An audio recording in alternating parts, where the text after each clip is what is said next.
Welcome to Mollywood talkies. ഷറഫുദ്ദീൻ്റെ സുരാജിൻ്റെ പടക്കളം കണ്ടിറങ്ങി. ശരിക്കും കുറേ കാലത്തിന് ശേഷം തിയേറ്ററിൽ ബ്ലാസ്റ്റ് ആയ ഒരു കോമഡി സിനിമയാണ് പടക്കളം. ശരിക്കും കോളേജിൻ്റെ ഒരു ബേസിൽ നടക്കുന്ന ഒരു സിനിമ.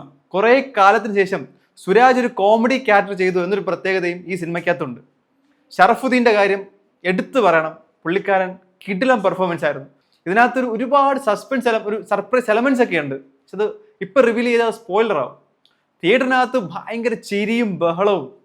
ഒരു കോളേജിൻ്റെ ബാക്ക്ഗ്രൗണ്ടിൽ നടക്കുന്ന, നിങ്ങൾ ട്രെയിലർ കണ്ടല്ലോ, ട്രെയിലർ നടക്കുന്ന അതേ സെയിം കാര്യം തന്നെ.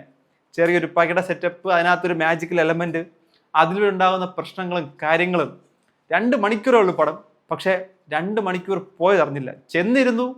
ഫസ്റ്റ് സീനോട്ടെ പടം എൻഗേജിങ് ആണ്. സുരാജ് ഏട്ടൻ കോമഡി ചെയ്യുമ്പോൾ കിട്ടുന്നൊരു സന്തോഷം ഉണ്ടല്ലോ. നമ്മൾ ഈ സീരിയസ് ആയ കഥാപാത്രങ്ങൾ പുള്ളി ചെയ്യുന്നത് കണ്ട് നമുക്കത് ഓക്കെ ആയി, മനസ്സിലായി. നമ്മൾ അപ്പോഴെല്ലാം മിസ് ചെയ്തത് നമ്മുടെ പഴയ സുരാജേട്ടനായിരുന്നു. ഈ പടത്തിനകത്ത് ആ പഴയ കോമഡി ടൈമിങ്ങും ഇമോഷൻ സീനും എല്ലാം ഉള്ള കിടിലം ഒരു പെർഫോമൻസ് ആണ് പുള്ളി നമുക്ക് തന്നത്. കുറേ കാലത്തിന് ശേഷമാണ് സുരേഷിൻ്റെ ഇങ്ങനെ ഒരു കോമഡി പെർഫോമൻസ് നമ്മൾ കാണുന്നത്. ഷറഫുദ്ദീനും ഹലോ മമ്മിക്ക് ശേഷം കോമഡിയുമായിട്ട് വീണ്ടും എത്തിയിട്ടുണ്ട്. ഇതിൻ്റെ പ്രൊഡക്ഷൻ വിജയ് ബാബുവാണ്. പുള്ളിയും ഒരു ഗസ്റ്റ് റോൾ സംഭവം ചെയ്തിട്ടുണ്ട്. മൊത്തത്തിൽ ഈ പടം എന്താണെന്ന് നോക്കിക്കഴിഞ്ഞാൽ ഭയങ്കര എൻഗേജിങ് ആയിട്ട്, ത്രില്ലിംഗ് ആയിട്ട് ഒരു കോമഡി സസ്പെൻസ് സിനിമ. ഇതിൻ്റെ ഹൈലൈറ്റ് ഈ സിനിമയുടെ കോമഡിയാണ്. ത്രൂ ഔട്ട് ഈ സിനിമ കൊണ്ടുപോകുന്ന രീതി, പയ്യന്മാരുടെ പെർഫോമൻസും എല്ലാം കൊണ്ടും തിയേറ്ററിൽ പോയി ചിരിച്ചാസ്വദിക്കാൻ പറ്റുന്ന ഒരു മികച്ച സിനിമയാണ് പടക്കളം.